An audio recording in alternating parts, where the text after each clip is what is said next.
Aqui também o meu agradecimento, né, por todos vocês, por essa iniciativa de manter essa chama acesa da nossa doutrina, que é muito importante, utilizando, mesmo que seja tecnologia, por estarmos também num momento muito delicado. Então, nós temos que ter muito cuidado e para continuarmos firmes nessa cautela, né? Porque eu tive amigos muito próximos que contraíram o Covid e que a primeira coisa que eles disseram para mim é que tomem cuidado, muito cuidado, porque isso não é brincadeira.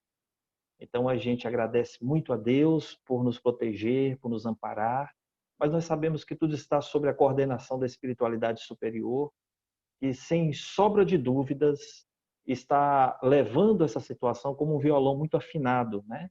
Para que assim possa ser resgatado, possa aqueles que estão envolvidos receber as nossas orações, receber as nossas vibrações, como nos disse o Pedro, que é tão importante nesse momento tão delicado que o nosso orbe está passando. Mas hoje nós vamos falar um pouco sobre a força do pensamento. A intenção nossa aqui, lógico, nós vamos sintetizar um pouco, mas é fazer com que a gente entenda que arma poderosa é essa que nós carregamos e que traz um cunho de responsabilidade muito grande, né?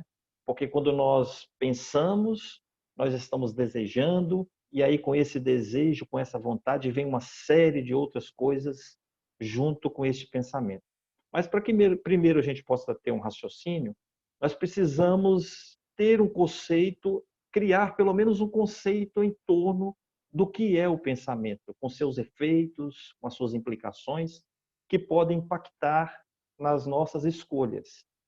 Então, primeiramente, nós gostaríamos de colocar aqui alguns conceitos relacionados a fisiologistas, materialistas, positivistas, que eu pesquisei, e eles têm um conceito muito interessante sobre pensamento. Perdão. Eles dizem que o pensamento nada mais é do que um mecanismo que se forma gerando ondas eletromagnéticas. E essas ondas são geradas a partir do nosso cérebro e distribuídas ao longo do nosso corpo.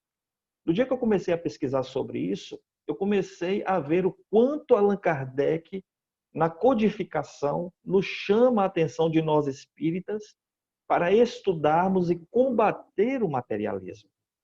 Porque na visão dos fisiologistas materialistas e positivistas, o pensamento ele é um ser, ele é uma ação limitada. É muito pequeno diante do que a doutrina espírita nos traz, revelando de forma muito leve a potencialidade do pensamento. Eu me recordo de um exemplo de Chico, de uma história de Chico Xavier, que eu colhi num dos livros dele, que diz que certa vez Chico saía da Casa da Sopa. Ele não saía da Casa Espírita, ele saía da Casa da Sopa em Uberaba e ele estava sempre rodeado de muitos amigos, né, que o acompanhavam Chico. E ele saiu da Casa da Sopa e foi direto para o seu lar. Só que nesse intervalo até chegar na sua casa, ele percebe que do outro lado da rua tinha um catador. Esses catador de rua mesmo, né, que a gente vê. Então ele pede licença aos amigos dele que o acompanhava, afastou-se deles e foi lá ter com aquele homem. Ao Chico aproximar dele, ele beija as mãos daquele catador, né? Abraça-o demoradamente e volta sorrindo, feliz da vida, para o grupo de espíritas que o aguardava.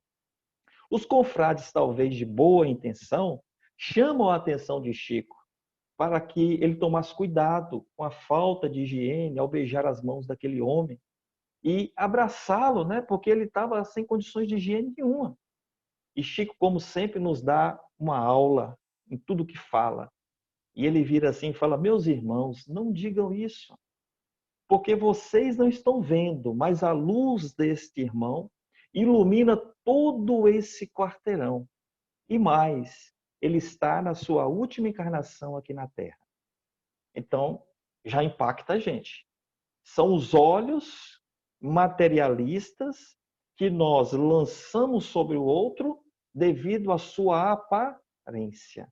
Então, nesse caso, são os olhos mediúnicos de Chico Xavier que viu além das aparências embrutecidas da Terra. É diferente.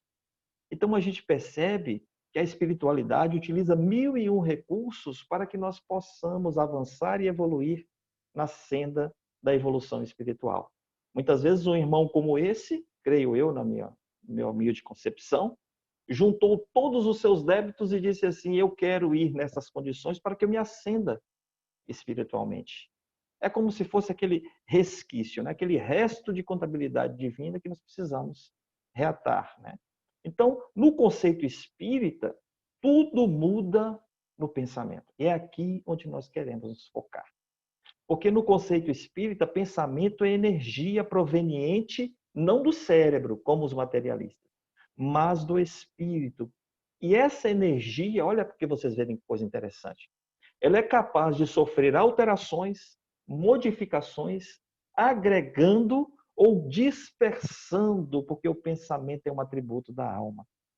É um assunto interessantíssimo à luz da doutrina espírita. No livro Pensamento e Vida, Emmanuel diz assim, que o pensamento cria a vida que nós procuramos. Né? Interessantíssimo.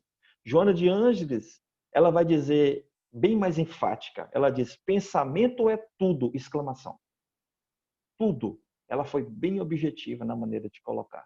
Então, o pensamento é uma força viva, é um atributo da alma, é uma conquista da alma, para agir em favor de cada um de nós. Mas para que a gente possa entender isso, quais relações que o pensamento tem? Eu peguei uma pesquisa feita recentemente com alguns cientistas. Eles queriam poder entender o cérebro de Albert Einstein, aquele que vinha com QI acima do comum, né, do senso comum. Então, essas pessoas fizeram essa pesquisa em relação ao cérebro de Albert Einstein, em relação a pessoas comuns da sociedade, sem eminências. Né? Do ponto de vista, a pesquisa se baseava tanto do lado intelectual como científico. E eles se perguntavam, cientistas, assim, onde estaria todo esse potencial de pensamento desse ser? Será que está nos neurônios dele, que são as transmissões que estão à frente de toda essa neurologia das ideias, das transmissões nervosas? Chegaram a cogitar. Mas com um bom tempo de estudo, chegaram à conclusão de que é na alma, é no espírito, com a sua capacidade aliada ao seu desenvolvimento intelectual e moral, é que geravam esses pensamentos em Einstein. Tanto os pensamentos fortes também é capaz de nos atingir, como os pensamentos fracos, os saudáveis e como os pensamentos doentios. É por isso que Emmanuel fala no livro Pensamento em Vida. O pensamento cria a vida que nós procuramos.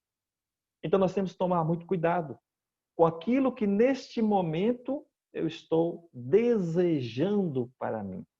Essa é a questão que Allan Kardec, que o próprio Emmanuel e a Joana de Ângeles coloca com muita nitidez. Então, esses pensamentos são capazes de impactar nas nossas vidas. André Luiz, ele diz assim, nós respiramos um oceano de ondas mentais e de vibrações permutadas. Então, é preciso tomar cuidado para não seguir alguns protocolos à risca, né? Porque eu não sei se vocês conhecem, mas aqui do lado de Pouso da Mata tem muito, né? Quando não muita gente mesmo, né? Aqueles indivíduos pessimistas. O indivíduo pessimista, ele alimenta 24 horas por dia o mesmo pensamento. Os psicólogos dizem que é como um disco arranhado de vinil, né? Ele arranha e passa constantemente a mesma etapa. Você imagina se você passar 24 horas por dia pensando nada dá certo para mim. Tudo dá errado. Eu não tenho condições de, por exemplo, passar naquela prova do vestibular. Eu não tenho condições. Então você começa a ser um indivíduo extremamente pessimista. E tudo isso atrai, porque André Luiz está falando assim, nós respiramos no oceano de ondas mentais. É por isso que o indivíduo que, infelizmente, ele tende a um suicídio, ele consegue se conectar nesse oceano de ondas mentais e de vibrações permutadas com o outro que está com o mesmo ideal, e tentando no mesmo objetivo. Então, nós estamos ligados num oceano de ondas mentais. É por isso que a espiritualidade, a todo momento, nos incentiva a buscar, a trabalhar melhor os nossos pensamentos e não procrastinar essa questão do trabalho mental. Porque senão a gente vai adiando. Não, para amanhã eu vou ler um bom livro, para depois da manhã eu vou participar da palestra do Semente de Luz, eu ligo meu celular, meu computador, mas hoje não. Então você vai procrastinando aquilo que nós deveríamos trabalhar, agregar em nós e sedimentar pelo menos bons conteúdos, para que assim eu vá me identificando nesse oceano de ondas mentais. Você quer ver um exemplo positivista? Um exemplo, nós demos um negativo, né? O inferior, mas não positivo. Por exemplo, geralmente domingo, as nossas mães nos convida, né? Quem já não tem a mamãe tem os filhos, né? E convidam eles para vir no domingo almoçar em casa, né? Assim, geralmente aquela famosa macarronada ou então aquele franguinho assado, né? Assim. Então a mamãe, ela convida todos os filhos, trazem as noras, os netos, e ela liga, que ela tem um macete incrível, né? Ela liga e fala assim: "Ô meu filho, eu tô com a saudade de vocês. Vem aqui em casa para que a gente possa ver meus netos, eu tô tanto querendo". E aí o coração derrete. Domingo junta todos os filhos e vai lá comer aquela macarronada na casa da mãe. E se vocês prestarem atenção, a comida que ela faz, ela é bem mais gostosa do que a gente está habituado a se alimentar. Essa comida sai muito mais saborosa, né? Por que que isso acontece? Porque é justamente a força que a virtude do amor imprime no pensamento. Já prestaram atenção que quando a gente está almoçando na casa da mamãe, às vezes, do pai, ela fica assim muitas vezes de longe olhando, né? Aí o filho fala: "Ô mãe, vem almoçar". Não, meu filho, pode almoçar, porque o prazer dela não está em almoçar, mas ver os filhos rodeados ali na casa dela almoçando. Então essa é a questão que nós devemos ter cuidado com aquilo que nós estamos desejando, com aquilo que nós estamos cultivando no dia a dia, o que nós estamos fazendo para mudar aquilo que talvez venha a nos machucar, a nos ferir, na questão do campo do pensamento, né? Por isso que ele fala, é preciso quebrar rotinas. Eu tinha um amigo, ele já até desencarnou. Esse amigo meu ele já era bem de idade, né? E eu brincava muito com ele, porque ele falava comigo: "Denilson, na minha mesa, onde eu almoço, eu só sento na parte da frente da casa, da frente da mesa, perdão". Ele tinha um lugar específico na mesa. E eu falava com ele: ô meu irmão, tenta pelo menos sentar do lado da mesa. Você já imaginou como é que vai ser sua visão? Você nunca experimentou almoçar sentado do lado da mesa para você modificar a visão da sua sala? Quebra a rotina. Ele: "Não, eu eu comecei assim e assim quando eu partir eu vou ficar". Ou seja, geralmente a criatura dessa quando desencarna continua sentado na mesa, almoçando com as pessoas. A importância de nós quebrarmos a rotina, descristalizar, desconstruir para poder colocar, sedimentar em nós coisas novas. É isso que muitas vezes a doutrina nos ensina. Então, para que a gente possa dar continuidade, eu gostaria de falar rapidinho, resumindo, de 3 fatores importantes na questão do pensamento, que é a mente, nós vamos falar um pouco do cérebro e falar um pouco do pensamento, né? Então, nós vamos falar um pouco da mente. Eu peguei um texto de Richard Simonetti, que ele diz assim: todos nós somos um dínamo psiquismo que que emitimos energias no exercício constante do pensamento. O que é que ele está falando? Todos nós temos um poderoso gerador de pensamentos na nossa mente. Isso é a mente, um poderoso. Segundo Joana de Ângeles, dito pelo Divaldo em uma das suas palestras, nós chegamos a pensar 60 mil pensamentos durante 24 horas por dia. Durante 24 horas, você chega a pensar 24 e gerar 24 mil pensamentos. Então, 60 mil pensamentos, perdão. É muita coisa. Às vezes nós estamos aqui assistindo uma palestra, mas ao mesmo tempo que eu estou escutando, eu estou lançando o meu pensamento em várias direções. Então, por isso que ele fala que todos somos um dínamo psiquismo, que emitimos energia no exercício constante do pensamento. Então, a energia que ele fala é essa. Se nós estamos cultivando o amor, se estamos cultivando a compreensão, a tolerância, o respeito, né, a confiança em Deus, Se eu cultivo esses valores, os meus sentimentos são bons. Provavelmente a energia que eu estou emitindo é energia sadia, né? Mas se eu estou alinhando a minha mente aos princípios inferiores da vida, aí eu vou sofrer algumas consequências. Porque se eu me deixo dominar por sentimentos negativos, né, por irritabilidade, frequentemente por revolta, por desrespeito, maledicência, o que vai acontecer comigo? Olha, presta atenção. Nós começamos a criar e a viver em uma faixa vibratória negativa. Percebe como os obsessores adoram isso? Adoram? Porque não foi eles que provocaram, que criaram esse campo mental em torno de nós. Foram os nossos pensamentos. Você passa a emitir sombras por uma questão de afinidade.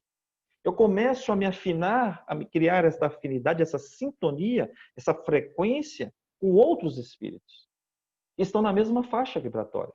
E eu começo a atrair estes irmãos infelizes que vão se alimentar desse processo. Então, é uma coisa muito séria, né? Muito séria. Então, sendo assim, procuremos cuidar da nossa mente, dos nossos sentimentos, dos nossos pensamentos, porque lá na frente isso vai fazer uma diferença muito grande.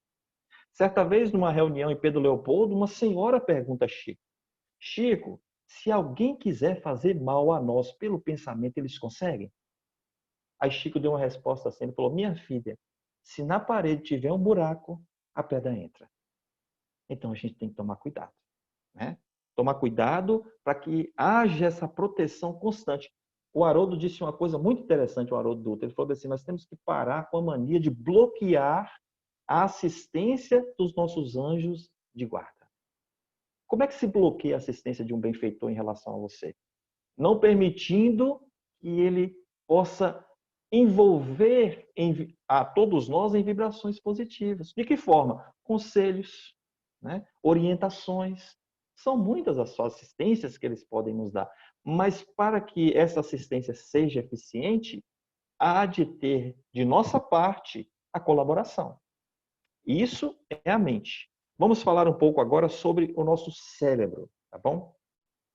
Este órgão, segundo eu andei pesquisando, porque eu sou meio curioso, viu, gente? Esse órgão pesa em torno de 1.300 a 1.400 gramas. É bem leve, dentro da nossa caixa craniana. Na medicina, eles informam que a textura do cérebro ela é um pouco diferenciada dos demais que nós temos. Ele parece um pouco esponjoso, gelatinoso. Eles não definiram muito bem. Então, é um pedaço de carne que não tem uma aparência muito bonita, né? Ele não é muito agradável. Mas, graças ao funcionamento desse cérebro, é que nós conseguimos nos entender. Você consegue me ouvir neste momento. Os cientistas japoneses, e vocês terem uma ideia, cientistas japoneses e alemães fizeram uma pesquisa. Eles se uniram num conselho científico para fazer uma pesquisa e eles usaram 83 mil processadores de computadores mais avançados do mundo. Para quem conhece de computador e está no seu, você tem um processador. Esses cientistas alemães e japoneses utilizaram 83 mil processadores dos mais avançados do mundo, né? Para quê? Para poder ver se conseguiam imitar o funcionamento cerebral. Sabe o que eles conseguiram? Desses 83 mil processadores, a equipe só foi capaz de fazer 1% de 1 segundo da atividade cerebral humana. Você percebe agora? 1 segundo de 1%. Não chegou nem a 2%, nem a 30%, não. Aí os cientistas explicaram por que disso. Eles falaram, sabe por que é tão difícil para os computadores reproduzirem o que o seu cérebro faz naturalmente? São uma palavra: o volume de informações. Nós temos um volume impressionante, né? Então, o pensamento, a mente, juntamente com o cérebro, que é esta ferramenta divina que Deus nos concedeu, é capaz de manter um volume muito maior do que qualquer computador na face da Terra. Então, umas características do cérebro é que ele possui 200 bilhões de neurônios, que estão ligados por si com trilhões e trilhões de conexões que nós chamamos de sinapses. E cada aprendizado que nós adquirimos forma-se uma nova conexão cerebral. Provavelmente, nesse momento, nós estamos criando várias conexões com as informações que nós estamos tendo. No filme, eu vou fazer uma propaganda aqui do Netflix para vocês. Tem lá no Netflix um filme chamado Lucy. Lucy. Esse filme vai contar o que acontece se você tiver acesso a 100% da sua capacidade cerebral. 100%. Nós só temos acesso a 10%. 10. Faltam 90%. Nós não conseguimos. Então, o Morgan Freeman, que é um ator americano, né, ele diz que ele era um professor na universidade, nesse trecho do filme, que eu achei muito interessante, e ele diz, um aluno pergunta, professor, por que nós só usamos 10% da nossa capacidade? Existe alguém na face da Terra que consegue utilizar mais do que 10%? Ele diz assim, o único animal e o ser vivo que consegue usar 20% da sua capacidade cerebral se chama golfinho. Tem muita gente que fala elefante, o macaco. Não, o golfinho. O golfinho, ele tem, segundo o Morgan no filme, ele tem um sistema que eles chamam de ecolocalização, que nem o mais eficiente e o mais moderno radar criado pelo homem é capaz de substituir. E nós estamos falando da tecnologia de hoje, né? De hoje. Então, o golfinho desenvolveu isso naturalmente. Então, nos leva a concluir que nós estamos mais preocupados em ter do que ser. Trabalhar o nosso pensamento. Trabalhar a nossa atividade cerebral. E aí um aluno pergunta, e se nós desenvolvêssemos mais de 20%, professor? O que nós poderíamos fazer? É aqui que eu quero chegar. Aí ele diz assim, no filme, nós poderíamos manipular completamente os elementos que compõem a matéria. Vocês pegaram o que eu quis dizer? Olha que coisa. Vamos pegar agora o nosso conhecimento espírita. Ele poderia manipular completamente todos os elementos que compõem a matéria. Jesus andou aonde? Sobre as águas. Jesus transformou os pães em peixe. Multiplicou os pães. Não foi assim? Então, Jesus transformou a água em vinho. E eu poderia citar muitos outros. Será que Jesus usava só 10% da sua capacidade de atividade cerebral? Não. Então as coisas vão ficando mais claras para cada um de nós. Quando nós entendemos que somos deuses em formação, que somos a luz do mundo, que somos o sal da terra. Quando Cristo nos dá essa orientação, ele está falando assim, trabalha por dentro as suas aptidões, potencializa aquilo que Deus lhe deu, que é a própria vida. Mas a vida, ela tem que ser trabalhada corretamente. Sabemos que temos dificuldades, que temos responsabilidades, mas a coisa se fundamentaliza 100% quando nós abraçamos essas responsabilidades, que não devem ser adiadas por nós. Porque não é a minha esposa, não é a minha casa espírita, não é o palestrante, não sou eu que sou responsável pelas minhas próprias escolhas. Então, nós vamos terminar de falar aqui rapidinho, agora vamos falar sobre o pensamento, né? Então, nós falamos sobre a mente, o cérebro, e agora nós vamos falar sobre o pensamento. Em Mateus, eu vou pegar um versículo lá interessante. Mateus, capítulo 26, né? No capítulo 26, versículo 41. Todo espírita sabe esse versículo. Está escrito lá, vigiai e orai. Não é assim que ele nos fala? Mas na questão do pensamento, o orai nós sabemos, é a oração. Mas e o vigiai? O que vem ser o vigiai na questão do pensamento? Vigiai tem o significado de alertar, de prestar atenção. É como se Jesus falasse com a gente assim, olha, toma cuidado com o que você está trazendo para o seu mundo íntimo. Porque você só consegue trazer alguma coisa para o seu mundo íntimo através do pensamento. Toma cuidado com o que você está sedimentando no seu campo mental. É isso que Jesus estava nos falando, né? Vigiai, esteja atento. Então, por exemplo, no caso da obsessão, como agem os obsessores quando se investem em direção a nós? Pelos pensamentos. Não há outra forma, é pelo pensamento. Então, para os obsessores, eles conseguem ler o perispírito de qualquer um de nós, tanto os espíritos benfeitores como os inferiores. Tá? Então, para os obsessores, o Denilson é aquilo que seu perispírito apresenta. Não é aquilo que ele fala, não é aquilo que ele se posiciona. Não. Nossa identidade espiritual interior é introspectivo. É o meu perispírito, a sua irradiação, que envolve é a atmosfera fluídica de cada um de nós. Então, o pensamento, ele tem a capacidade de definir isso. O Haroldo fala assim que o obsessor só trabalha 5 minutos por dia. Só. Por quê? Você passa o dia todo trabalhando, né? E ele está lá descansando. Quando você volta para casa, a esposa aguardando o marido, né? Ele pega na maçaneta para abrir a porta, quem está do lado dele? O obsessor. Ele vai trabalhar 5 minutos. Veja bem, quando você vai abrir a porta, ele suscita no seu ouvido. Você não acha que a comadre aí está meio fora de forma, não? E aí ele cai na besteira de falar, ô amor, você não vai na academia, não? Pronto. Acabou o problema. Ele vai embora. Ali vai ficar uma discussão de mais ou menos 15 dias sem falar com. Não é assim? Aí quem que trabalha 24, 18, 17 horas por dia? Os benfeitores. Por quê? Porque aquele casal assinou um compromisso na pauta reencarnatória de viver 60, 70 anos uma união.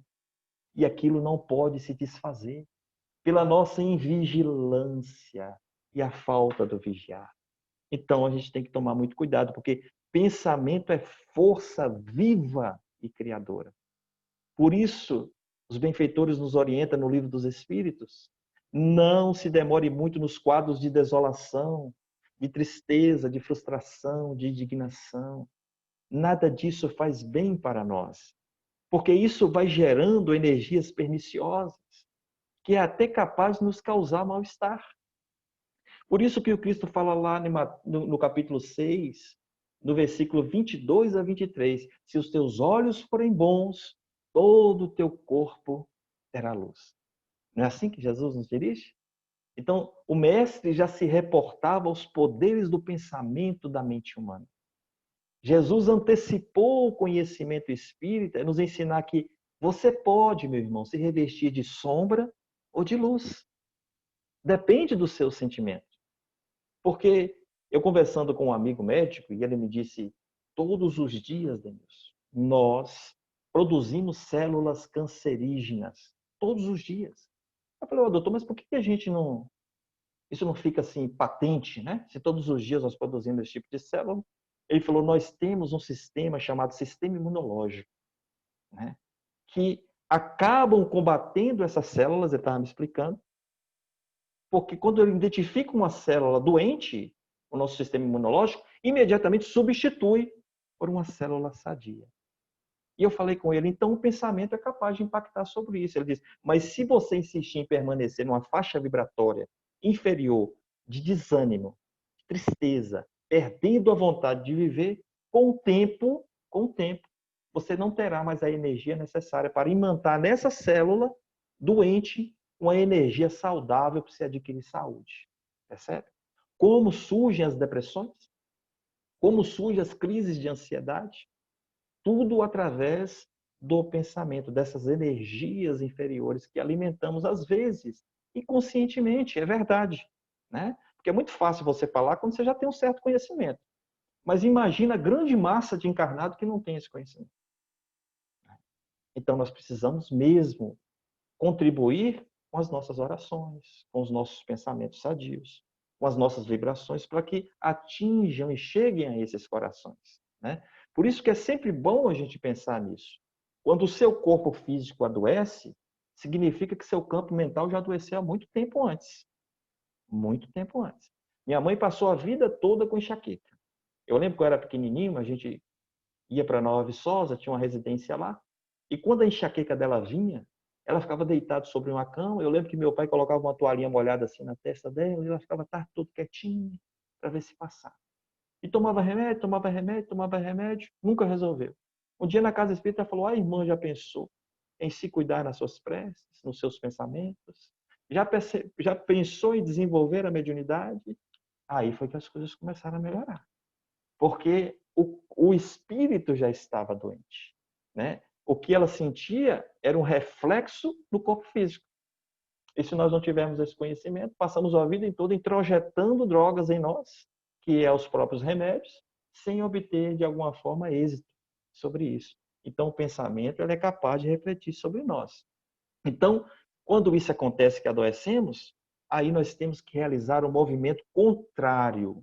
Você está dentro da casa espírita, você pode tomar os passes, assistir às palestras, participar dos estudos, dos trabalhos caritativos da casa, mas não. Quando isso acontece, você vai ter que procurar um médico, fazer consultas e ele vai lhe dar os remédios necessários. Então, é por isso que ele fala que as imunoglobulinas, que são anticorpos, que são proteínas de importância vital, que circulam no nosso sangue, essas imunoglobulinas agem significativamente no equilíbrio desse sistema imunológico que nós temos, que Deus nos concedeu. Olha que coisa interessante. Porque, aí, às vezes a gente encontra espírita e fala assim, mas por que eu tenho que ir na casa espírita? Né? Em busca de passe, em busca de palestras, eu já fui no médico e já resolveu? Né? Porque você precisa, criatura, reorganizar a sua mente e seus pensamentos. É isso que o passe é capaz de fazer em nós.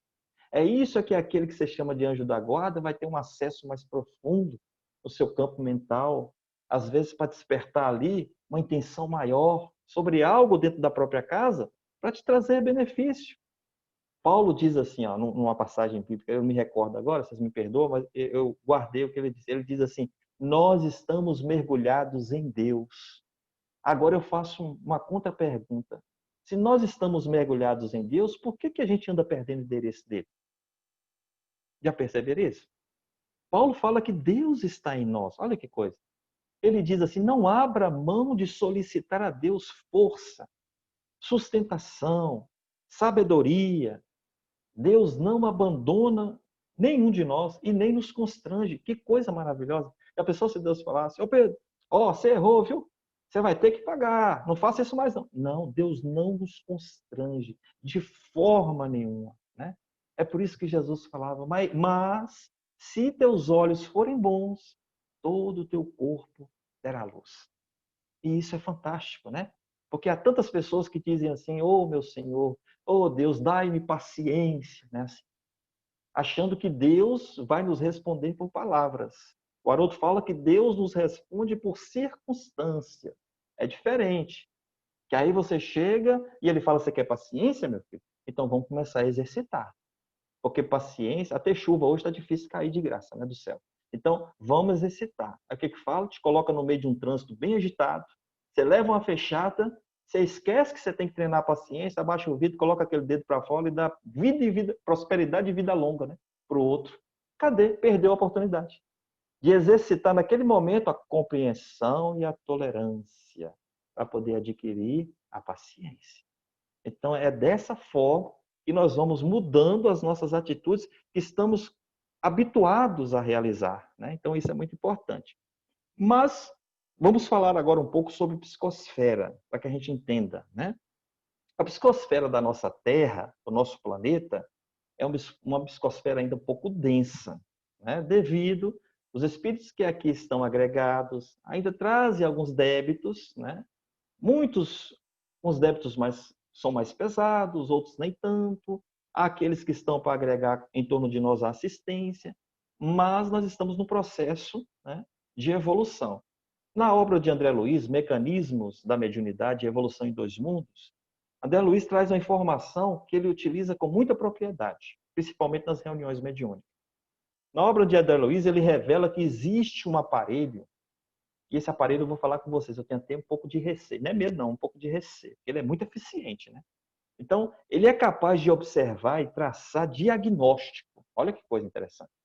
Ele revela o nosso verdadeiro perfil, porque ele é capaz de investigar os nossos sentimentos e os nossos pensamentos. Tudo isso através da atmosfera que nos envolve. Eu estou falando aqui do psicoscópio. Todos nós já ouvimos falar dele, né? E os espíritos utilizam ele bastante, viu? Então, esse aparelho, segundo a Deloise, ele tem a função de identificar a qualidade da nossa psicosfera. Assim como a Terra tem uma, nós também temos. Então, ele vai tangenciar um resultado pela coloração dessa atmosfera individual. Eu vou dar um exemplo aqui. Eu vou dar um exemplo, deixa eu ver aqui, eu vou dar um exemplo não tão muito agradável. Eu vou deixar esse exemplo com o Pedro, né? Esse aqui, viu, Pedro? É só um exemplo, viu? O Pedro. O exemplo agradável eu vou deixar para a tia Lúcia, tá bom? Então vamos lá. Vamos supor, pela intensidade, pela densidade dos pensamentos de Pedro, Se ele não mudar a sua psicosfera, em pouco tempo estará mergulhado num processo depressivo grave. Isso é o psicoscópio já passa esse diagnóstico. Tangenciou o que pode acontecer com Pedro se ele não mudar essa psicosfera. A gente não vê falar sobre a psicosfera das pessoas? Então, esse psicoscópio traçou esse diagnóstico. O que acontece agora? A espiritualidade imediatamente age em cima desse diagnóstico. É como se eu fosse no médico e ele traçasse um diagnóstico e me receitasse os remédios para combater justamente a enfermidade. Por isso é que é importante o nosso pensamento em colaborar para sair disso. Agora vamos lá para a tia Lúcia. Então, pela tonalidade e a coloração da psicosfera de tia Lúcia, ela tende a formar e agregar em torno dela um grupo de pessoas, de espíritos felizes e produtivos se ela continuar assim. Olha como mudou uma coisa para outra. Né? Por isso que às vezes a gente encosta perto de uma pessoa, a pessoa, o que ela faz? Aí a gente vai dar um abraço, né? Hoje em dia não pode muito, mas a gente logo vai estar dando. Dá um abraço na pessoa e segura. E a pessoa, oh, você tá bom, tô bom. E você não quer sair. Aí o que a pessoa faz? Te dá esse tapinha aqui, ó. Tá bom? E aí? Ah, mas você não larga. Por quê? Essa psicosfera sadia, agradável, essa tonalidade que te preencheu, é o que muitas vezes nos falta. Por isso que o abraço é essencial. E às vezes a gente vê pessoas carentes dessa energia. Então, os espíritos nos auxiliam melhor, às vezes com tanta eficiência, porque conseguem analisar a tonalidade da psicosfera de cada um de nós. E aonde quer que você vá, essa psicosfera vai lhe acompanhar, encarnado e desencarnado. Né? Então é preciso trabalhar essa nossa psicosfera, né? Então, quase finalizando aqui, nós estamos para 8h45, a gente faz uma pergunta agora para os irmãos. Como está a sua saúde hoje? Como está o teu corpo físico neste momento? Hoje eu fui fazer um exame no hospital, eu fui até no Hospital Paineiras, e eu falo assim, de vez em quando a gente tem que ir no hospital, vocês sabiam disso? Aquilo ali, eu acho que se você tiver consciência, sensibilidade, você sai de lá um pouco mais humano, né? Espiritualmente falando, você sai de lá um pouco mais alerta. Porque a gente vê que a gente não é muita coisa. Eu via tanta gente com a mão aqui na lombar, gente com a mão aqui nas costas, outro com a mão na perna. Eu falei, meu Deus do céu. Eu olhava para um lado, olhava para o outro. Falei, gente do céu. Aí tu não está muito acostumado a ir nesses ambientes. Quando você chega lá, você vê realmente que a gente tem que sair de lá com uma primeira virtude, a gratidão. Agradeça a Deus. Isso é muito importante, principalmente nesses momentos. Então a gente pergunta como anda a sua saúde hoje, né? Depois que nós falamos tudo que o pensamento é capaz de impactar no nosso corpo físico, né? O Espiritismo nos ensina assim: você, eu, somos responsáveis pelo nosso pensamento. Né? Conhece-te a ti mesmo, não tem aquele provérbio, se equilibre, outro provérbio, porque nós temos condições necessárias de interceder em nosso próprio benefício.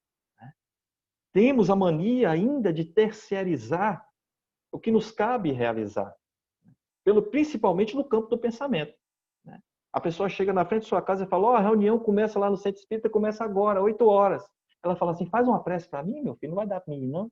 Terceirizou. E acho que com isso você tem ainda a obrigação de fazer. Então, se eu começo a trabalhar e a ter essas iniciativas, eu vou perdendo a chance de me tornar o grande protagonista da minha história, da minha vida. Então, eu vou deixando as obrigações de lado. Né? Por exemplo, eu conheço pessoas que têm 10, 20 anos, que passou por um fato na vida que aconteceu muito tempo lá atrás. E esse fato, óbvio, machucou, feriu, mas essas pessoas não conseguem desconstruir essas manchas. Não conseguem. E o que eles fazem? Cristaliza isso em torno delas. E o que acontece? Eu acho que acontece um fator muito preocupante. É que essas pessoas, com o tempo, tendem a se tornar indiferentes. E Chico nos fala que se você cair no campo da indiferença, praticamente a sua encarnação perdeu o sentido. Porque o indiferente é assim, você está andando na rua com ele. Se ele vê alguém caído no chão e você for ajudar, ele pega no seu braço e você vai lá fazer o quê? Isso é um problema dele. Ele está nessa situação porque ele não arregaçou as mangas e trabalhou, ou porque ele não reagiu, ou porque ele era um vagabundo qualquer. Esse é o indiferente. É isso que nós temos que tomar cuidado. Por isso que lá no começo da fala eu disse, o importante de nós quebrarmos os protocolos. Então, se você, os próprios Espíritos nos dizem que nós não fomos criados para esse quadro de sofrimento, de agonia por muito tempo, né? Então, nós somos a luz do mundo, verdade? E um dia nós seremos co-criadores de um potencial que Deus nos fez. Isso é o que é o mais bonito de todos. Então, meus irmãos, eu gostaria, já está quase chegando na nossa hora, mas para a gente poder encerrar, eu gostaria de deixar aqui uma poesia para todos, para que a gente possa refletir. E essa poesia vai falar um pouco das nossas mães. Eu gostaria de oferecer a todas as mães que estão aí conosco nesse momento. É uma poesia que eu peguei do seu livrinho, não foi escondido não, ele me passou, tá? Mas é que eu gosto muito de declamar essa poesia, porque ela vai falar da importância da mãe, da importância de elas chegarem em uma idade e nós não abandonarmos como filhos. Então é justamente isso que a poesia vai falar, daquele filho que se foi e que retorna, mas que às vezes ele acha que não tem nem o direito de ir lá abraçar aquela mãe. E ele diz assim: volto a te ver na antiga sala, onde um dia eu te deixei sem fala, ao dizer-me adeus como quem vai morrer. Depois me viste subir na neblina, porque esta é a sina de mãe, que é criar, cuidar e depois perder. Perder um filho é como encontrar a morte, quando já poderia ajudá-la, ampará-la, protegê-la, compensá-la. Mas em determinado instante vem uma mulher bonita e, sorrindo, lhe leva o filho. E ela ainda se volta para abençoá-la, e ao partir eu também fui abençoado. Eu fui para o mundo para deseducar-me. Fui esquecer o bem que me foi ensinado, e tu ficastes, mãe, no silêncio, frio, contemplando aquele quarto vazio, onde tantas vezes eu te ouvi cantar para mim canções de niná. E hoje eu volto aqui a essa antiga sala, mas eu não venho trazendo glórias. Eu venho coberto de poeira e te encontro sentado ali na mesma cadeira, cabeça pendida sobre o peito, quietinha a cochilar. Eu tenho ímpeto de beijar-te a fronte, mas não me atrevo. Quero acordá-la, mas eu não sei se devo. Sinto-me que não me cabe esse direito, o direito de mostrar nas rugas do meu rosto toda a miséria que me aconteceu. E quando vires a minha horrível máscara desconhecida, a minha voz rouca a murmurar, sou eu, mãe. Eu que vivi nas tavernas dos cretinos. Eu até brandi um punhal dos assassinos. Eu fui jogado em todas as tragédias. Eu fui vilão de todas as comédias. Eu covarde em todas as batalhas. Eu te esqueci, mãe, porque as mães são sempre esquecidas. E somente agora que chegou ao fim é que eu fui traído pela última esperança. Somente agora, quando a dor me alcança, é que eu percebo que você nunca esqueceu de mim. Por isso é que eu acho que eu não tenho esse direito, que eu devo voltar lá para o mundo para me ser esquecido. E eu já ia retirar-me, quando de repente eu ouço um barulho nas minhas costas, a cadeira range. É minha mãe que acorda. É tarde agora. E ela, ao reconhecer-me, levanta-te, erguendo aqueles braços, me envolvendo num milhão de abraços, e rende graças a Deus, e me diz, meu filho, e depois chora. E ao mesmo tempo que ela chora, ela ri, é como se Deus entrasse aqui ao invés dos últimos dos condenados. E o seu pranto, misturando no meu pranto que rolava a minha face, é como se o céu me perdoasse, retirando todos os meus pecados. Mãe, nos seus braços eu me transfiguro. Eu lembro-me que um dia eu fui criança, que eu fui puro, sim. Eu tenho mãe, e essa alegria é tanta que agora eu sei o que significa. O filho é pobre, a mãe é rica. O filho é homem, mas a mãe é santa. Santa que eu fiz envelhecer e ainda me beija como que agradecendo por todo o mal que eu lhe causei. Mãe, dos mundos por onde andei, eu nada trouxe, e tu ainda me olhas com esse olhar tão doce. Muita paz a todos. Muito obrigado por essa oportunidade de podermos estar juntos através dessa tecnologia magnífica. E eu gostaria muito de pedir a Deus que ilumine a todos nós, principalmente nesse momento que nós estamos passando, um momento sensível, né? Mas que tudo vai dar certo. Por isso é o nosso tema, pensamento positivo, porque pensamento tem força, tem vida. Muita luz a todos e muita paz e muito obrigado pela oportunidade.